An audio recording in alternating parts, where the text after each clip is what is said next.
Psychology for reconciliation, techniques and practical example to get back together.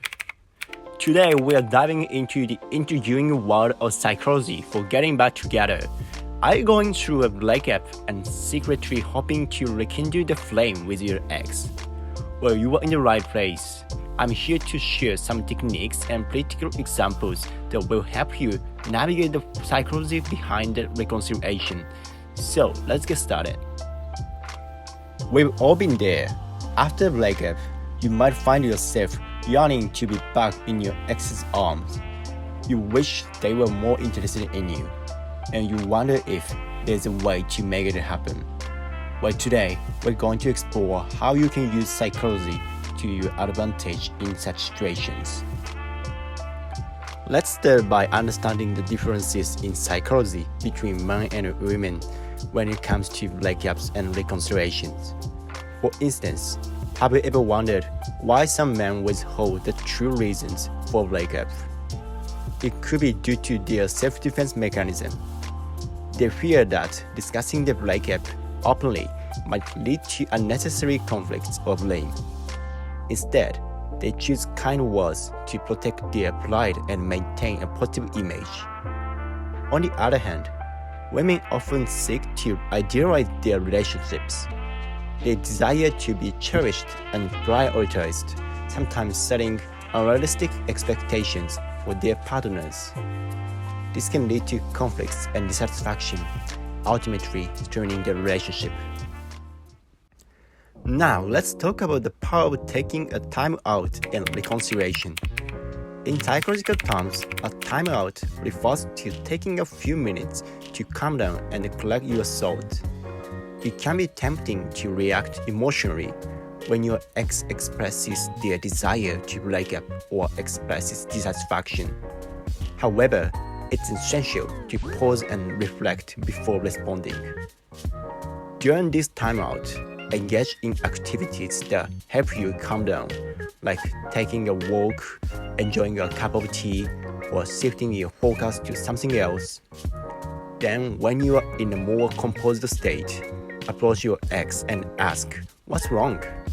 By giving each other the space to express their feelings, you can reduce the risk of hostility and foster open communication.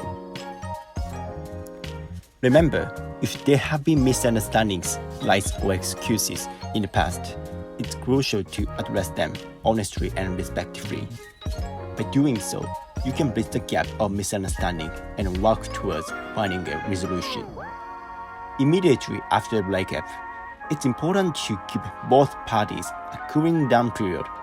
Avoid pressuring your ex to get back together and allow them the space to process their emotions.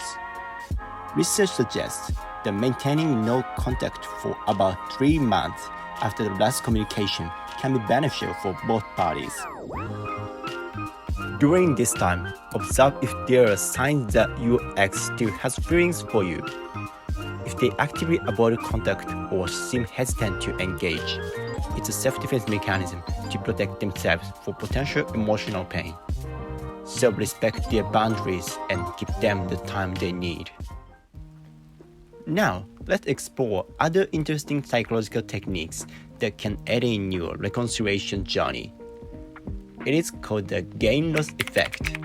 It involves showing a mature version of yourself to create a positive impression. Think of it after surprising your ex with an unexpected change in your behavior. For example, if you are known for excessive social media use during your relationships, try reducing it to a healthy level. If you're obsessed with luxury brand, consider having common conversations at a casual pub. By contrasting your previous behavior, you can leave a lasting impression of personal growth and change. Remember, the key is to show that you've evolved and matured, so consider incorporating the gain-loss effect into your self-improvement journey. Another fascinating technique is what we call the Windsor effect. You know when your favorite Instagrammer or YouTuber recommends a product and you are more likely to trust it? Well, that's the Windsor effect in action. It's the idea that people tend to trust recommendations from others rather than hearing it directly from the person themselves. So, how can you apply the window effect to reconciliation? Enlist the help of mutual acquaintances or friends. Ask them to mention positive changes they've noticed in you. Hearing compliments from friends holds more credibility and can make your ex take notice. It's like a third-party endorsement that can pique their interest and curiosity. Remember to combine this technique with the gainless effect we discussed earlier. By having friends convey a positive impression that counters any negative perceptions from the past, your self-improvement efforts will have an even greater impact. Now let's talk about the foot in the door approach. It's like easing your way back into your ex's life, starting with small favors and gradually progressing towards bigger ones. This technique leverages the principle of consistency in psychology, where people are more likely to say yes to requests related to what they've already agreed to.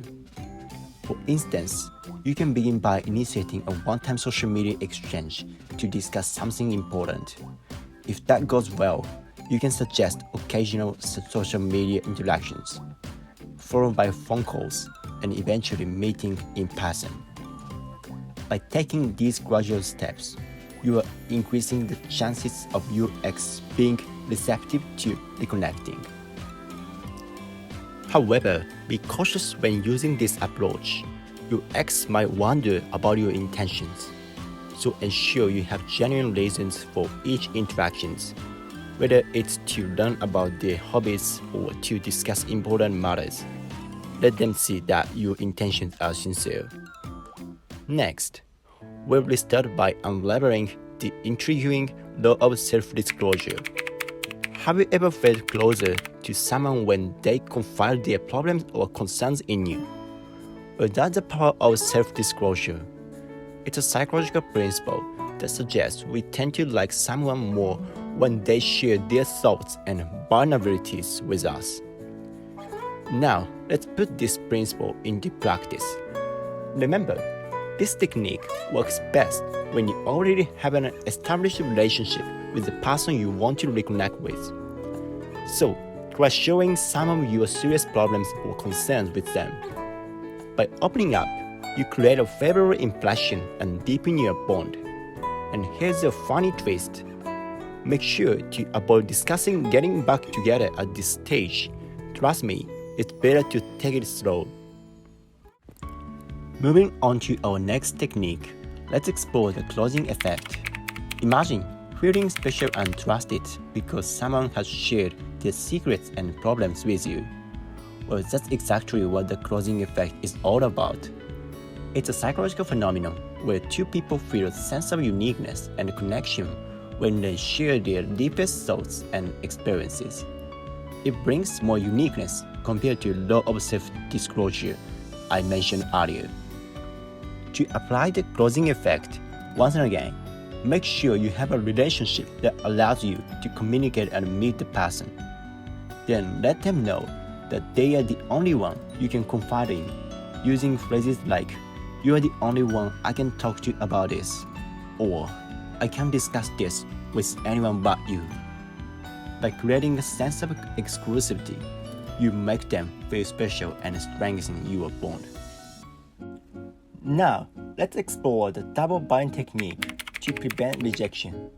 The double bind is a communication technique that presents choices in a way that makes it difficult to refuse or reject them. It's not about forcing submission, but creating conditions that are acceptable or hard to decline. For example, instead of simply suggesting dinner, try saying, "Let's have dinner next Sunday or Saturday." By framing it as a choice between two options, you make it harder for them to say no to the idea of having dinner with you. Remember, use this technique sparingly to avoid coming across as too pushy. Lastly, let's uncover the intriguing stinger effect.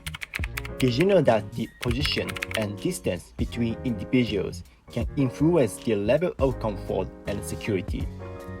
It's a psychology that comes into play during meals or social gatherings, where seating arrangements can impact the impression you have on each other. Here's the breakdown. Sitting sideways can make them feel more supported and secure, and if you sit diagonally, it can foster a closer and less tense relationship. So, during your next date or dinner outing, consider sitting at the counter instead of a table to make the other person feel more at ease.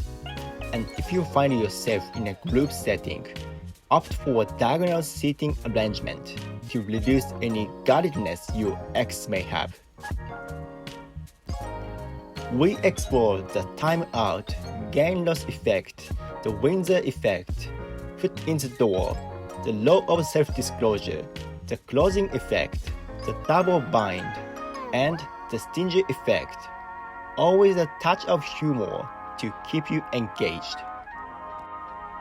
Remember, these techniques should be used responsibly and with genuine intention. Don't forget to have fun along the way. If you enjoyed this video, be sure to smash that like button and subscribe for more exciting episodes. Until next time, take care and best of luck in your reconciliation journey.